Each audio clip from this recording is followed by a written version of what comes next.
Welcome to another live segment. Apologies for the lateness. Traffic was crazy, but I was watching with you guys carefully for that brew video. Hope you guys like that. And we got a lot to catch up, man. We got a lot to talk about here. There's a couple of things that I want to discuss with you guys as a community. I'm sure you saw my video from last week when we talked about the Common Risk Club. So I want to get your take on that. This video is sponsored by them. They reached out to me. They said if I would be willing to get the word out for what they were trying to do. I ultimately always am supportive of anybody trying to get the microbrand space out there and grow that. I think that that was the underlying mission statement. But let's get into what I have on wrist. I have some watches with me, of course, because this is a watch channel and I have to show some. Spectre Controls in the chat. What's going on, Megazoid? What's going on?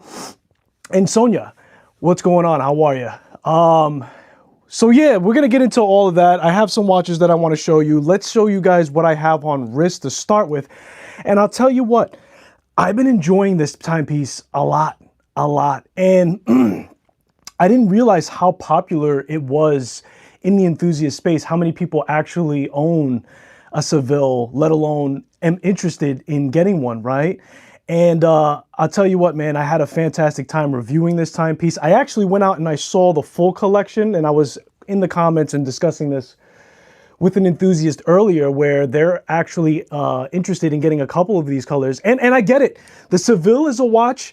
You can own more than one for sure. If you look at the Complecto collaboration that they did with all the stone dials and everything else, but just the colorway to all the dials that they have, it's so much more interesting in person. It's hard to capture on camera, but there's actual striation lines on the dial itself. It's a beautiful watch. It's very, very precise when we talk about having that accuracy. And then the second hand is a smooth second hand, and I know that's important to watch enthusiasts too. So that's what's on wrist, and I have it on the Long Island bracelet that you guys saw me do a review. I still rock it with that, and the stock bracelet was fantastic as well. Let me know what you guys are wearing on wrist.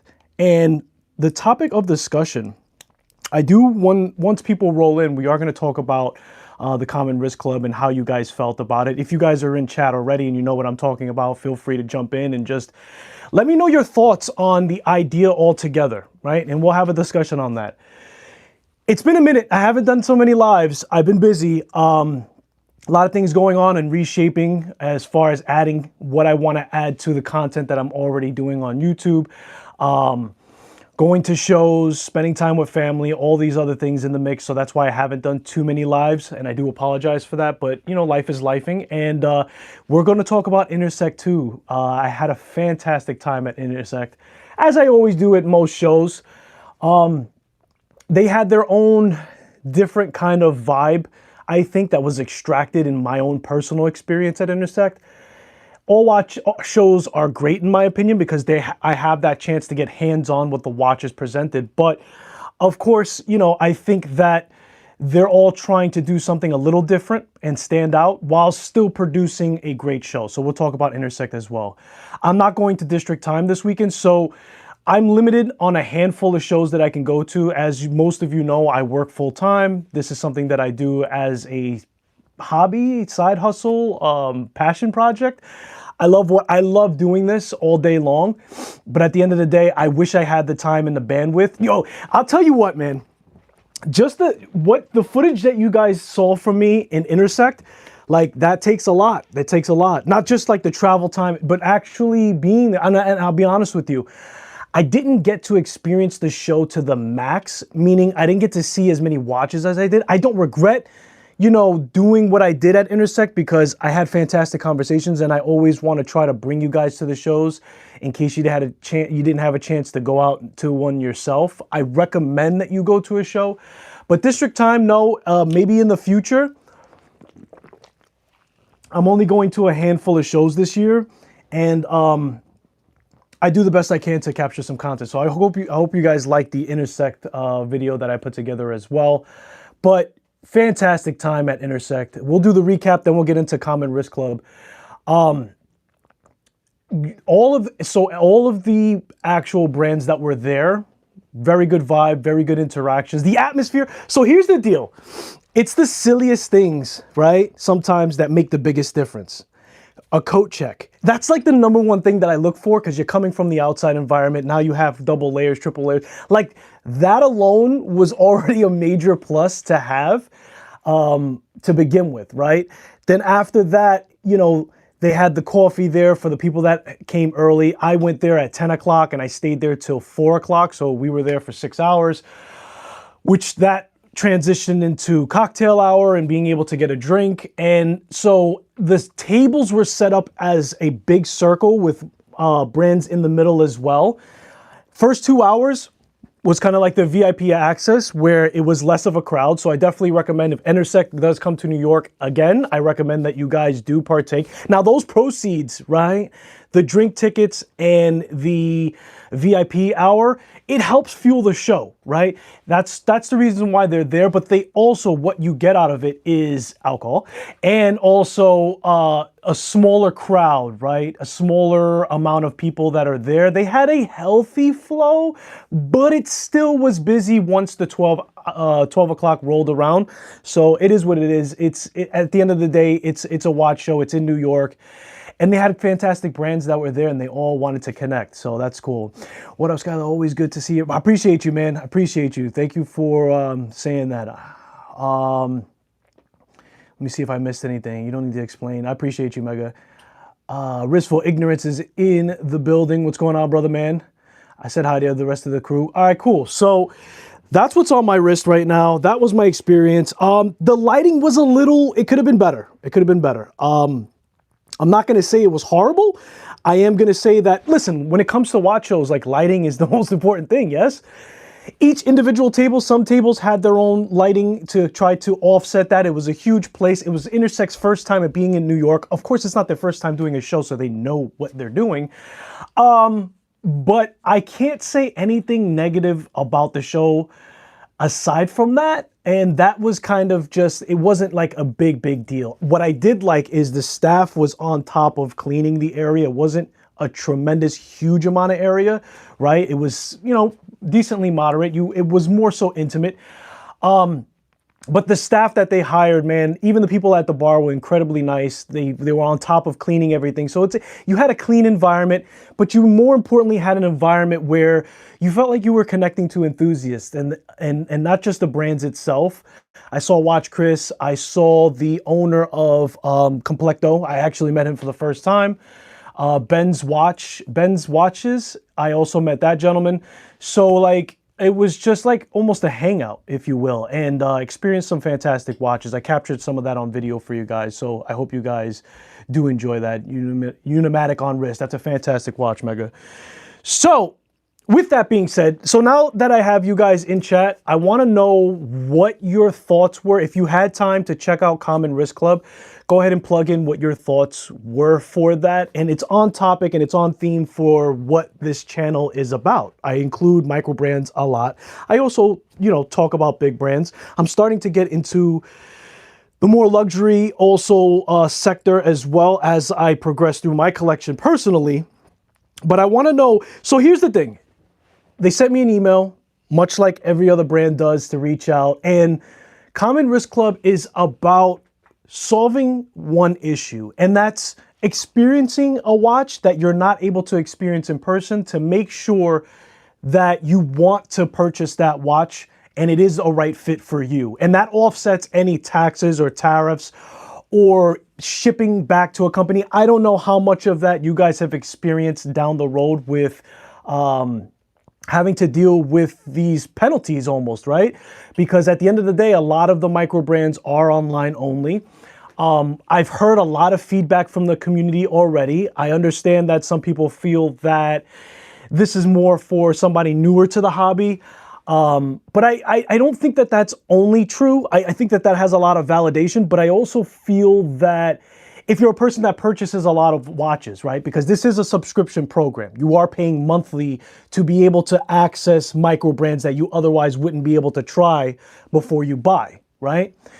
And if you're a person that buys in volume and you're buying pieces that are, you know, higher, closer to the $1,000 mark, and you're receiving discounts from this subscription, you can kind of offset that monthly charge. Now, another big thing that was asked, and I thought was very valid, So where is Common Risk Club right now? Let me explain that, and then I'll get into the chat if you guys are putting in your thoughts about the program altogether. So Common Risk Club right now is looking to launch. It's much similar to how a microbrand starts off on Kickstarter.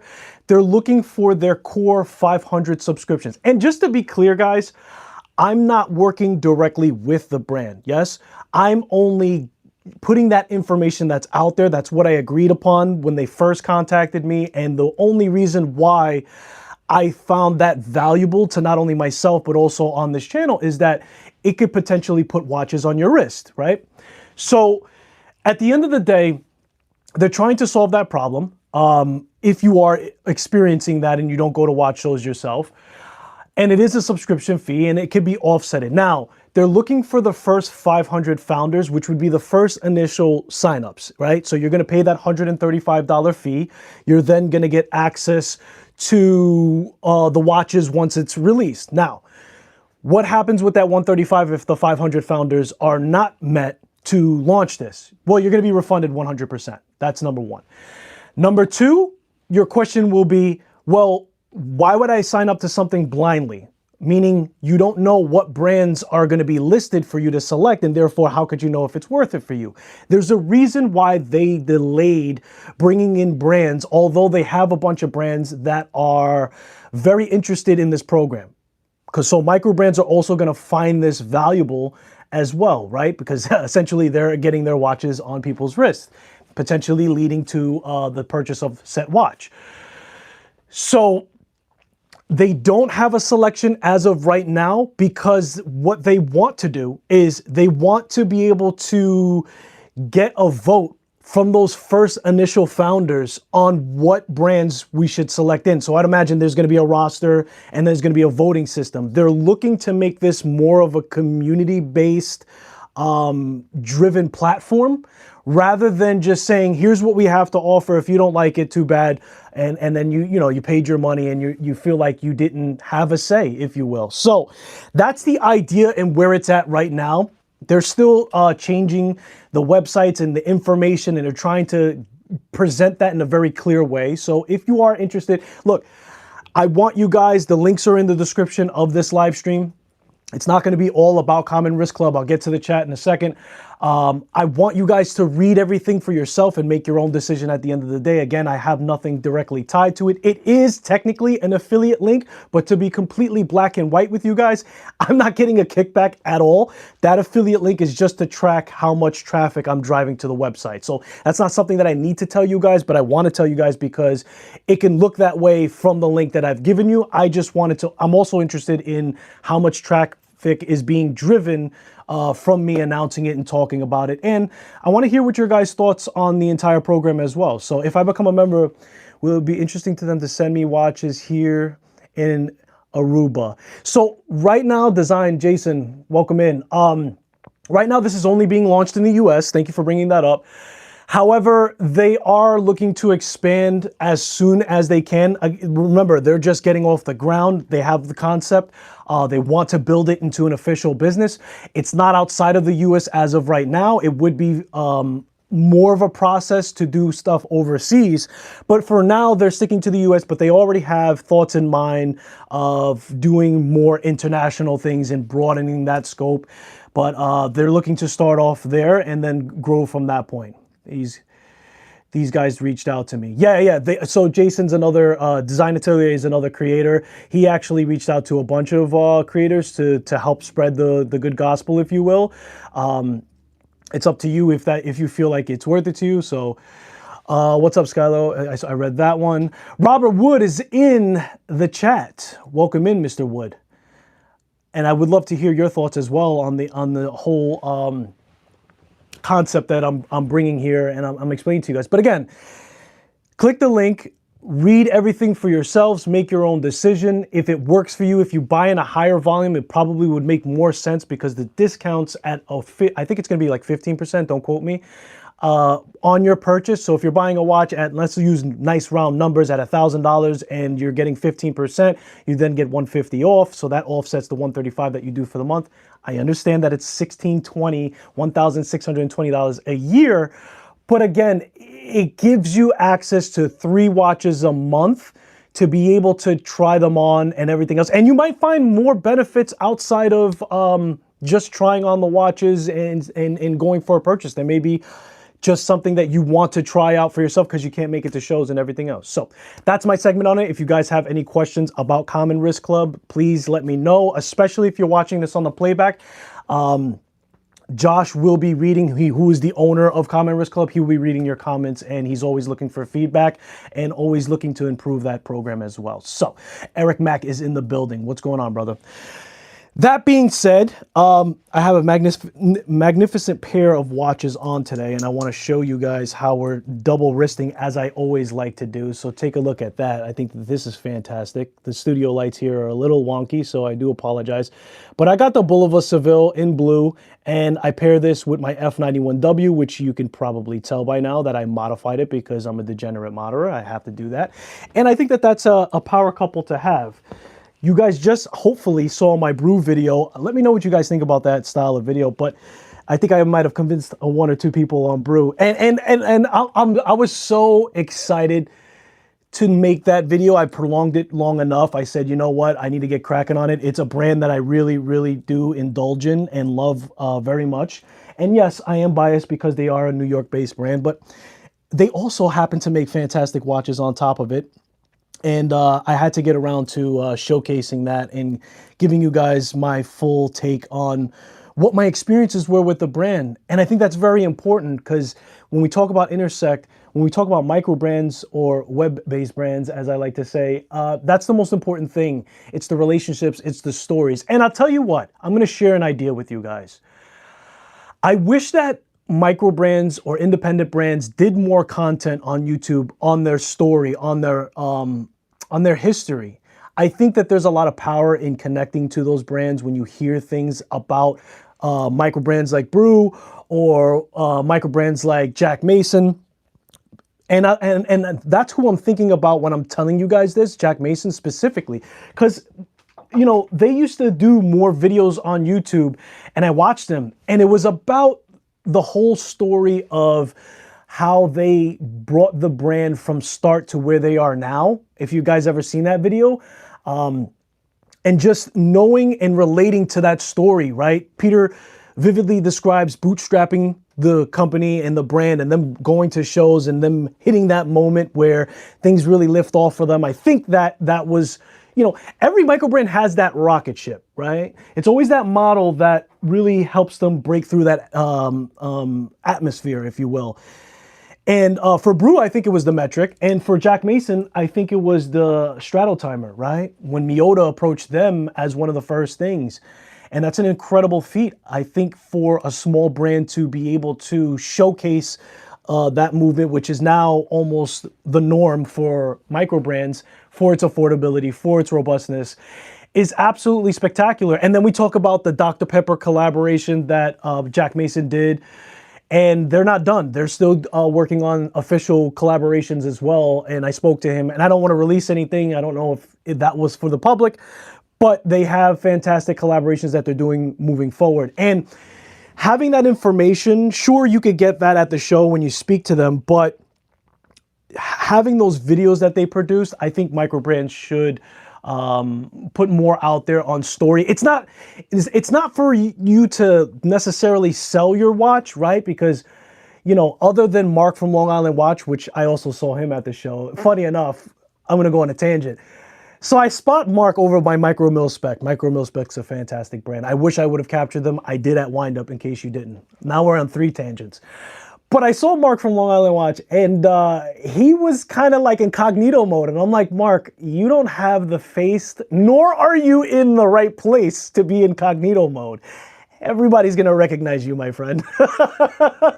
So had a fantastic conversation with him as well, just to give you guys some more inside baseball. I think that's what they say. So you guys know that he created this bracelet for the Seville, yes? He's also working on a all full gold Jubilee, oh, I don't know if you could say Jubilee, this Link style bracelet. He's working on an all full gold and a two-tone for it as well. So for those of you that wished it came in those 2 styles to match the rest of the collection, you're gonna have that. Where was I?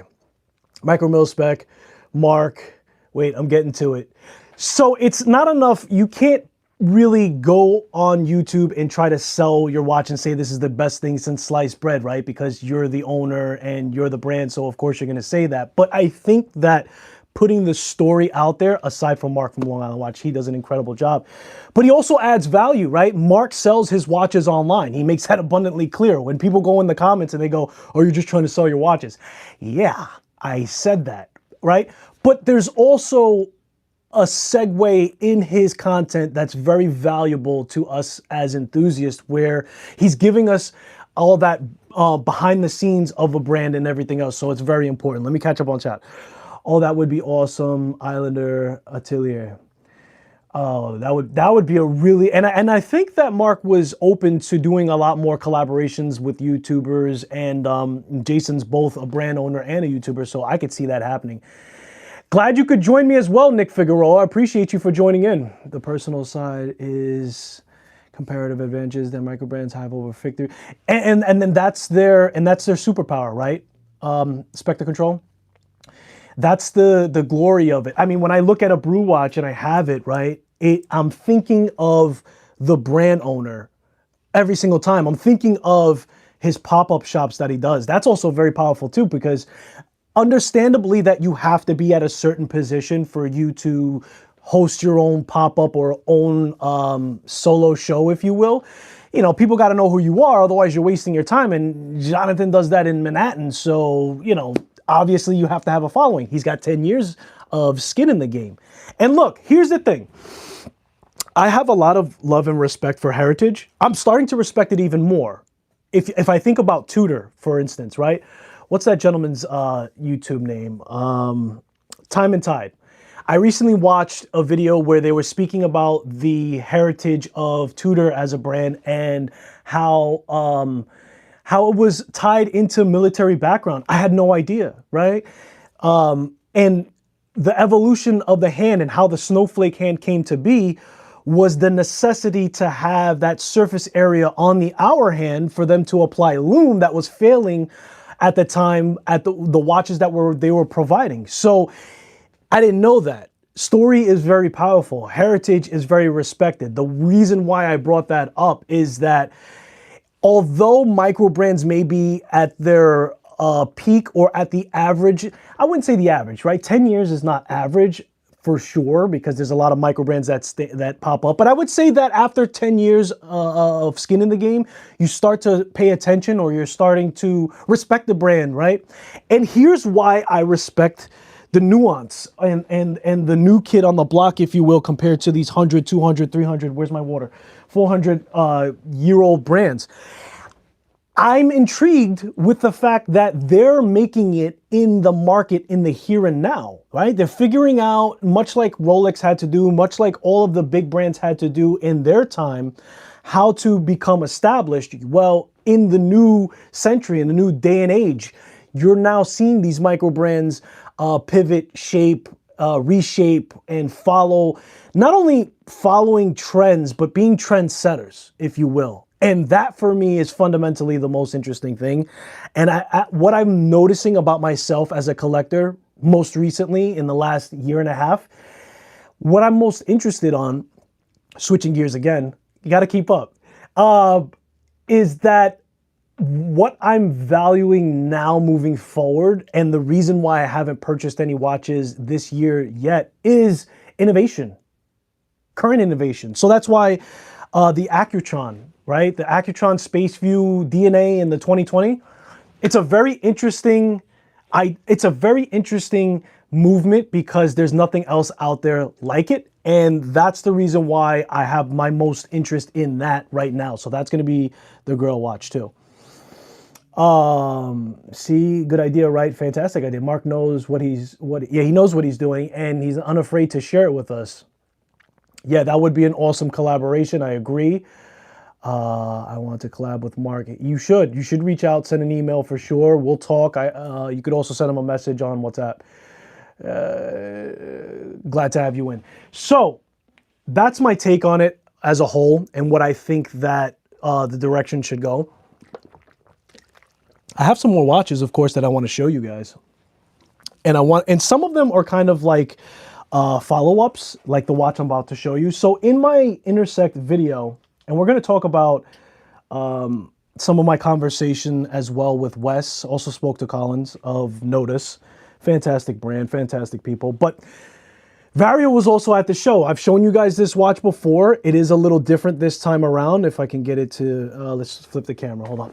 There we go. I've shown you this Vario before, but what's different about it now is that at the show, I was able to add his version of the stretchy band. Guys, if you're looking to pick up this model from Vario, which is the Futurist, you got to get this strap. You got to get this band, 100%. And I'll tell you why. He's like, you guys are like, damn, you're selling me too much today. You're selling me brew. You're selling me a program. Listen, I'm only giving you the information, okay? And I'm telling you this in a very truthful and excited way because I have Spidell bracelets and I love them because they adjust the lug width itself. They kind of have those retractable kind of things. This is a 20 millimeter, but the trade-off in what I'm going to show you is the adjustment system on this. I don't know if you've ever tried to adjust a stretchy elastic brand, but it is super difficult on a Spidell to change the C clips and everything else. On this, you're literally just pressing a button and you're taking off the links. All of these links have a button, much like some brands that I've shown you before. Shout out to you, Jason. So I thought that was very convenient to have. I'm not going to try to do it now, but it's very easy to put together. I just want to keep going on the content. And it's definitely worth it. So if you're going to pick up the Futurist, which I think he's sold out of the red, but he's releasing this watch in a 36 as well. So if you have a smaller wrist and that was your only hang up, he's got an answer for that. I believe he's starting with 3 colorways on the Futurist as well. You guys know all of the good things. If you don't, I did a review video, so check that out. Of course, I'm going to shout you out, Jason. So, yeah, I thought that was really cool. And look, this was the old school, this was the, on the fly adjustment, old school style, the stretchy band, right? As your wrist has thermal expansion, that will also expand with you. And I'll tell you something, Vario, man. So my wife asked me, what was the most exciting watch to meet? And I was excited to meet everybody, but Vario's been a bit of a hero for me. And they say don't meet your heroes, but I'll tell you what, man, he was more than I expected to be in person. Very witty, very on the fly, very camera ready, right? He had kind of like a swagger to him when he was talking and just a kindness. And fantastic human being. Love his watches, of course. He's been a supporter of the channel since conception almost. So I was really glad that I could meet him in person, and I had a fantastic time. And if you guys ever can catch Vario at a show, for sure, pull up at the table for sure. And I had very interesting conversations with him as well. So where are we going from here? Who else did I meet? Intersect. I also met Strap Habit. I believe the gentleman's name is Nick, and he's the only individual for the company in the brand, from what I understood. Had to buy a strap, and that's what I'm doing this year. I told you, and I've been a man of my word. I haven't bought a watch. I'm focused on more grail, more bigger pieces, which are going to take time to put the funds together. And instead, I bought straps. So I'm going to show you another strap on a different watch, which is my Erebus. And this is how you know it's fresh, because it still has the... guys, I've been strapped for time. I didn't even have time... strapped for times, I like that. I didn't even have time to take off the plastic on this bad boy. But I did own a FKM deployant strap from him in the past, which I believe I put on my SKX 009. So I already knew. Now, I'm going to talk about this specifically. And I bought this full price, didn't ask for a discount, just came as a regular guy, said, give me the 22 millimeter that I was able to put on my Erebus. The deployment mechanism on here, the finish on it, it matters so much. And I wish I took the plastic and I set it up so I could show you guys on wrist. But when you have a deployment clasp like this, what ends up happening is, because of the size of the deployment, it's going to be sitting against the bottom of your wrist flush. What's most important about that is the finishing, making sure that it is completely rounded off and it's comfortable. I've tried to go the cheaper way on AliExpress, and they are much cheaper, but they are much cheaper. They are not comfortable. When you're feeling that, you know, clasp against your wrist almost halfway through the day, and it's just not a good experience. So I have purchased his FKM. This is Strap Habit in the past, and I thought that 22 millimeter, I kind of needed more straps for that size, and therefore I got more of a neutral color to add to my Erebus. And I've talked about this watch. We've done a review for it, so we're not gonna beat a dead horse, but Erebus is a fantastic brand. They weren't at Intersect, but I love them as a brand altogether. I love Jody for what he does on YouTube, and very, very kind in person. Steven's also a phenomenal guy. We got to talk to them at Windup. And the bracelet that comes on here is phenomenal too. You have that engineer, one of those two. Super supple for actually the thickness of it. It balances out the watch head, knowing that this is an oversized watch, but it balances out very, very much. And I think that they were doing something of a field watch next. I think that that was the next watch that Erebus is looking to do. So stay tuned for that to come out if you are interested in that style of watch for sure. What are we saying in chat? Make sure we're good. I think everybody's just vibing. That watch club would be good for Aspirin reviewers to get access. Okay, Variety. Yeah, I was thinking of that as well. I mean, I don't know how much of a market there is. Well, you know, I think that there's enough reviewers and stuff like that, but you know, depending on the size of your channel too, and or more importantly, your relationships, right? It's not so much the size of your channel, it's the relationships that you can produce. So that's a valid point, and I think that if you're just starting off as well for reviews, that wouldn't be bad as well for you to sign up to the Common Risk Club. That's a good point. I like the new Erebus Field, but I don't love it on the first impressions. And I haven't really seen the full details for it. I kind of got the sneak preview. I was checking my emails and I saw something about it. That's why I mentioned it. So Spec, I'm definitely going to check that out for sure. Ivan from Vario is a really cool and he is, man, super down to earth and funny, witty, quick on his feet. I really did enjoy my interaction with him. Kevin is in the building. Happy to see the interactions with Ivan. Yeah, I was thrilled as well, brother. Hey, brother, how can we save money when you have a little saved? You come out with a new. Yeah, I know, dude.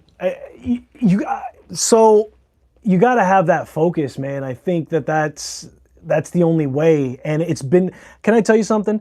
It hasn't been easy. I'll say that. Like, I am focused on getting Set Grail, which is the Accutron. I think it's going to be the Space View DNA at this point, man. I'm digging the curve design. It's kind of out there. It's kind of interstellar. It's definitely designed forward. It matches the movement that's inside of it. I think it's gonna be that. And I get it, dude. Like, I can tell you I was on the brink several times already to pull the trigger on a watch, but I'm so focused on getting that.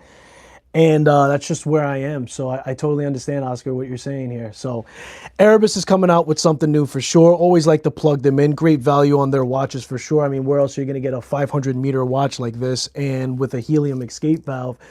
You don't see it that much. You don't see it that much with the quality and finish. And one thing that I have to say about Erebus is, right off the gate, they covered a lot of grounds for the super nerdy stuff that all of us expect out of a watch. Yes, quick release, on the fly.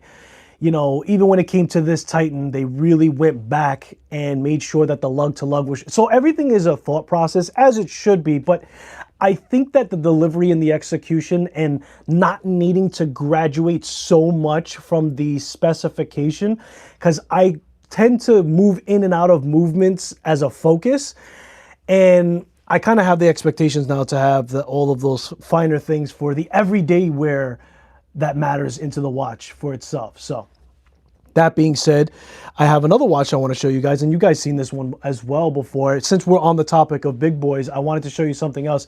And I tell you what, man, when it comes to going to the watch box and appreciating lume, Protek has really, really been my eye candy, as it will, when I go past the watch box just before going to bed. The lume obviously is going to be outperforming and outpacing everything that I have because we have tritium tube technology for lume.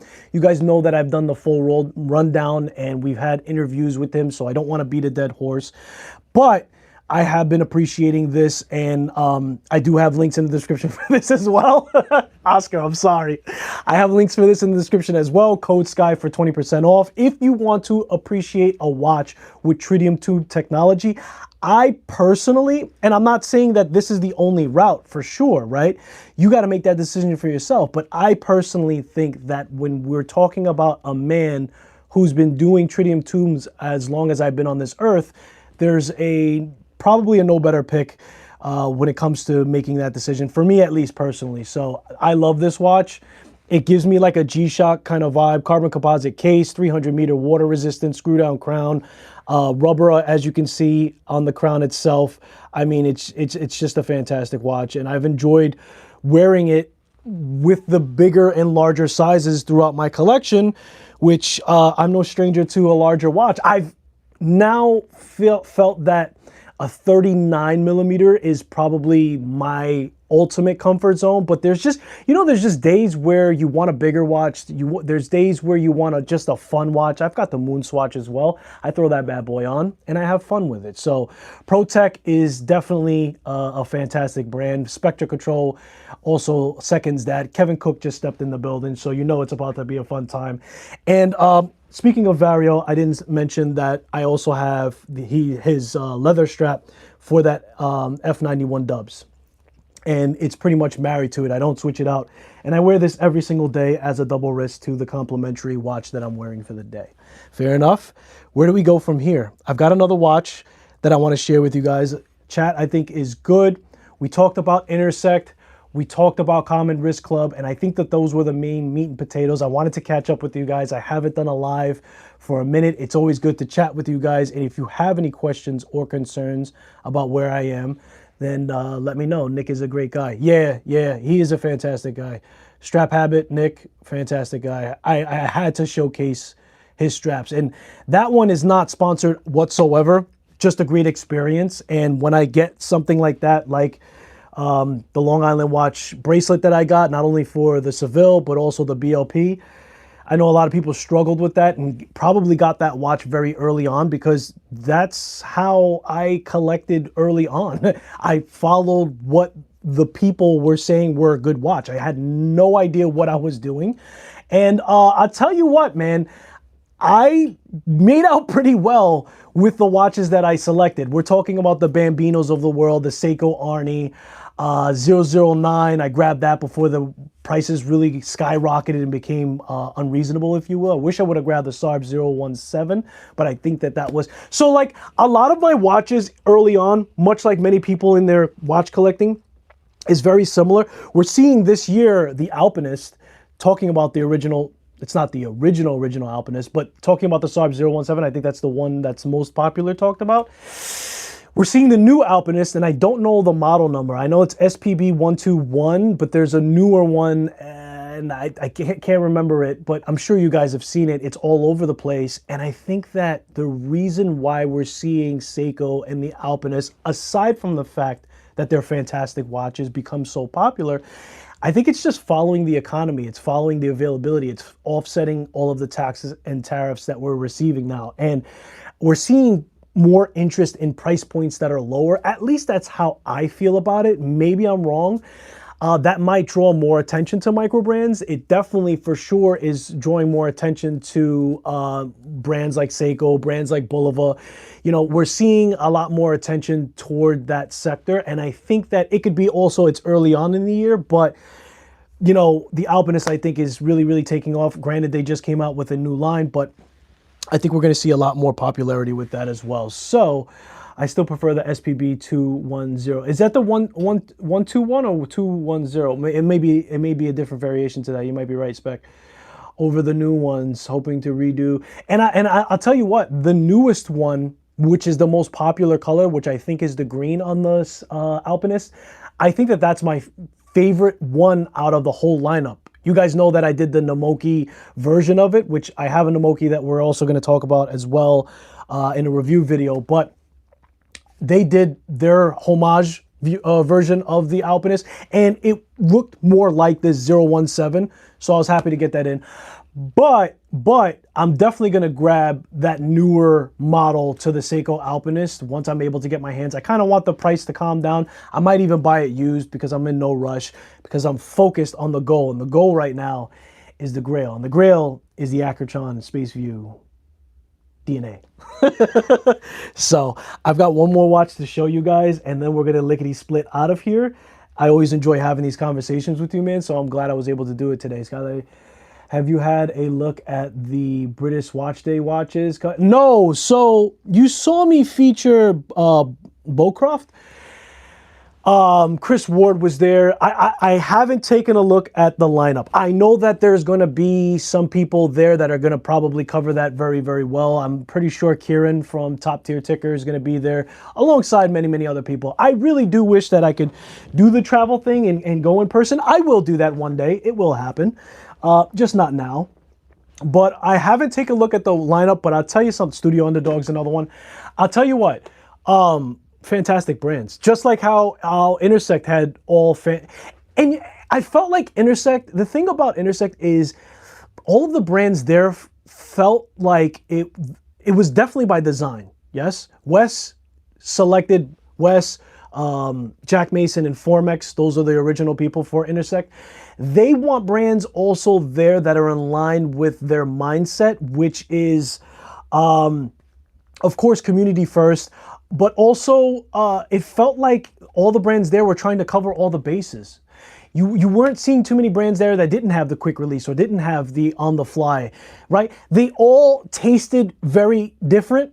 You didn't have so much of an overlap as you did diversity with the specifications. And going back to what you said, Spec, yeah, we had Bowcroft there, and I got it once I was able to hold it in hand. I saw the quality that they were presenting. And in the video that I did for Intersect, I explained he explained what the design was about, and I gave you guys the visuals of the bridge and everything else and all the inspirations. Sal Baltimore, also a fantastic person to speak with, and I was excited about the meteorite color variation that he had for his watches.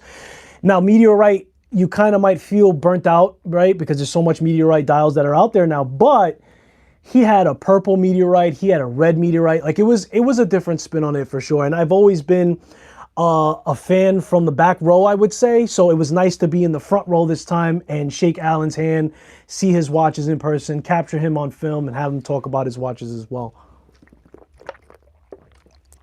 Alongside Alan, you'd find a very interesting gentleman called E. Stoneman.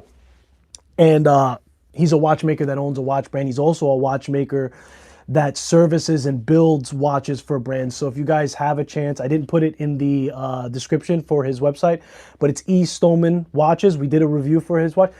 He's got something now. He wasn't showcasing this, so you're not going to hear this from anyone else, but I can't show you yet because it's embargoed, but oh man, he's got 3 heaters that he's cooking up, and you want to pay attention to E. Stoneman because the dials, man, and he's always comes out with spectacular dials, but the dials that E. Stoneman is going to be presenting to you guys very shortly, I loved every single one of them, so pay attention to that as well. Yes, Kieran is there. Oh, he's there. Is the show already happening? So that's how much you know that I know that I don't know.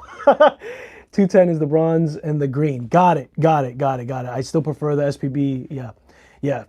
I gotcha. And I like the OG colors on it. I like the OG colors on the Seiko Alpinist for sure. That's just my thing. But that's the beauty of it. There's so much diversity. And while we're talking about Kieran, he also just recently did a Seiko Alpinist video, didn't he? Or was that somebody else? Somebody did a video where they were showcasing all of the and I had no idea that there was like 2 billion versions of them out there, stemming from the original one that doesn't look much like the more modern day ones, but I absolutely love that watch. And yeah, I'm excited to see that lined up, man, from British Watchmaker Day for sure, and see what brands are there, what they're presenting, what they have new coming out for sure. Last watch I want to show you guys, and then we're out. And I appreciate you guys. How long are we running? 44 minutes. So I might actually finish this in under an hour. We'll find out. As always, mark time. Got to show you guys this watch. Now, this is different from the model that I originally had. I did go with this one for a fresh take on it, right? Freshly built and everything else. Because on the original watch, it's a funny story. I'm going to give it to you guys. I was debating if I should skip it or not, but there's a funny story behind that. So you guys know how I feel about Mark Time, Mark Register, which is the owner of Mark Time. I had the M12 Bronze Blue. Now, that watch originally was sent to me as just a review piece, which was a prototype. It was never meant for public consumption physically. And it's funny because he didn't expect me. The time that I was doing the reviews, I wasn't getting so close and getting the close-up shots on the watches. So it wasn't perfect, right? And so it's funny because I just so happened to switch gears and I was able to get close in person. But long story short, it was never meant to be a fresh off the press, if you will. And so I said, you know what, man, let's go with this one, because I often show your watches because I'm a believer in your brand and in your story, as I always say, is important, and it's nice to have the interaction. So Kevin Cook says hi again. What's up, Kevin Cook? I guess he's back. So the M6 is phenomenal, man. It's really like his masterpiece, and the evolution that you guys saw of this. I in particular love the M12, but the M6 is like, somebody recently purchased it. I don't know if my review was the tipping edge, but they fully enjoy it. They fully love it. They actually made a community post, so you guys can check it out for those who are subscribed.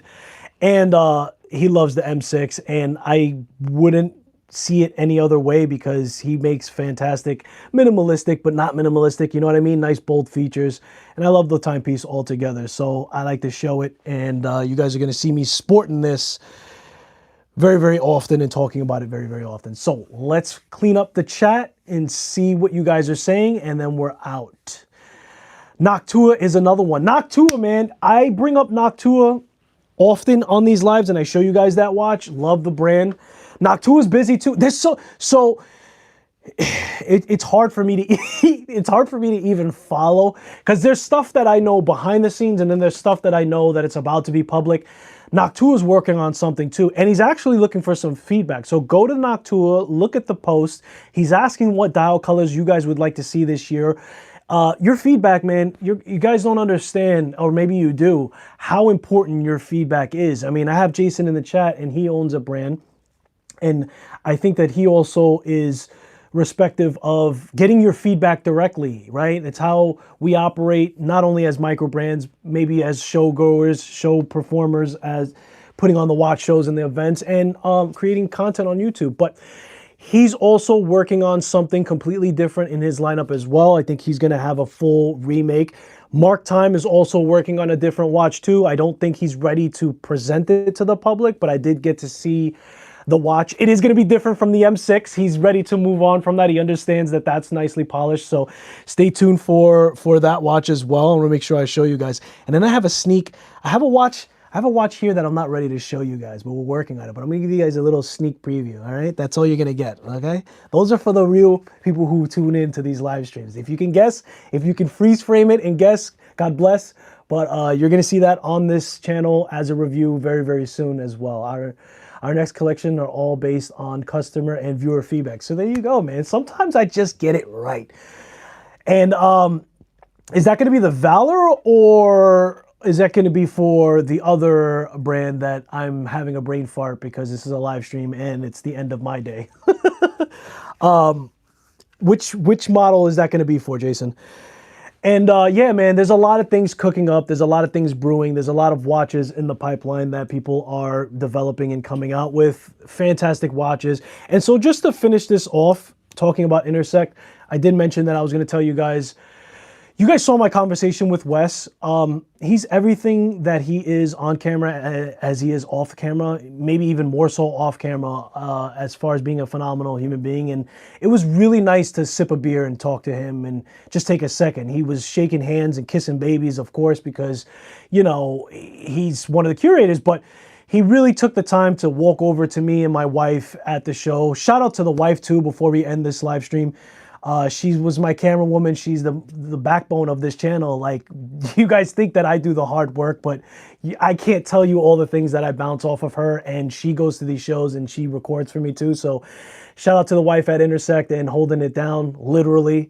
But she's like the spine of the whole operation, just so you guys know, when it comes to thumbnails and just everything, man. I'm just a monkey. So my conversation with Wes, really down to earth, and I understood what he was trying to create. It's just not another slap on the wall together type of show. It's really designed very specifically, much like the watches and the specifications that they put into it. And they're looking for feedback as well, right? Like, I did see a couple of people tell me that they wish that they were coming to their city. Guys, go on the Intersect website. They are linked in the description below.